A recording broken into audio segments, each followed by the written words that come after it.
Hey everybody, happy Thanksgiving. This is Cruz, and I decided to light up the fire pit today. And I thought, well, what if I start to make my own first pecan pie and toast the pecans in the fire pit? So I have the cast iron pan right there. Well, I have to wait for the cast iron pan to cool down a little bit because it's too hot. So since I had the bourbon for the pecan pie, I decided to make myself a little cocktail. So what I'm going for is a Boulevardier. Traditionally, it's gonna be your bourbon or rye, sweet vermouth, and what's it called?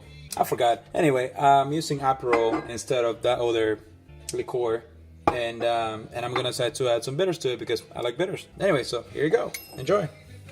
Oh, by the way, I'm not really mixing it up on the shaker because 1-2 is a good bourbon. A little bit of that. Stir it up a little bit. I guess I'm missing the orange twist, but who's judging? Salud. Well, I have my ingredients. I accidentally made two Boulevardier, so whoops. I guess I have to drink it now. So yeah, let me start with that.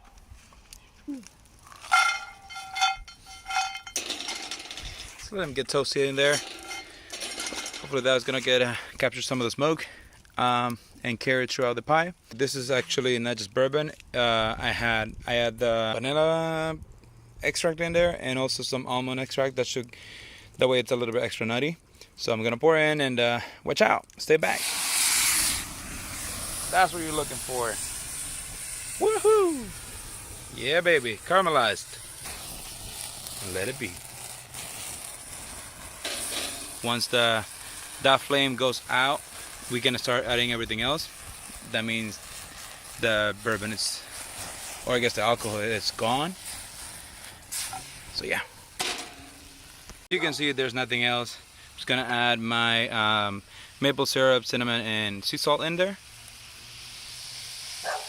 So let that heat up a little bit, and I'm going to add the butter. Yep, doesn't want to come out. Come on. Oh well. Don't be shy. I'm going to remove the grate. Let the pecan sit in there a little bit. Let it reduce just a little tiny bit. You don't want to do it too much. I'm just doing that just to get a little extra, hopefully extra little smoke in there. And once you start seeing that bubbling up, take it out. That should be good. So I just finished blending up, or pureeing I should say, the pecans, as you can see in there. I mean, it looks so gooey already. It's so freaking good.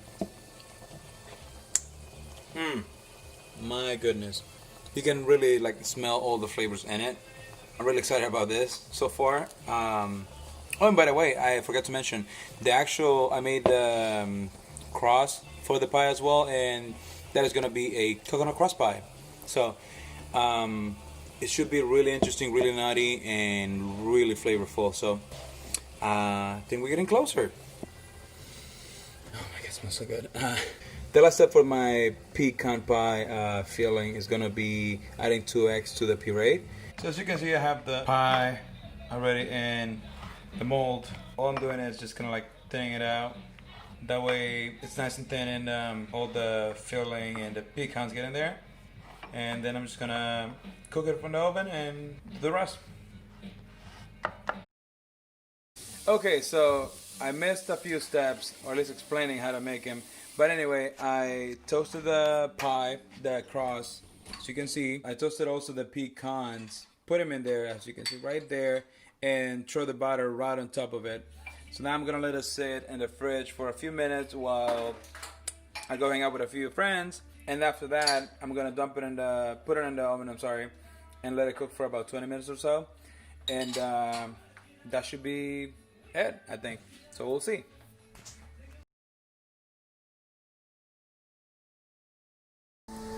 Happy Thanksgiving, everybody.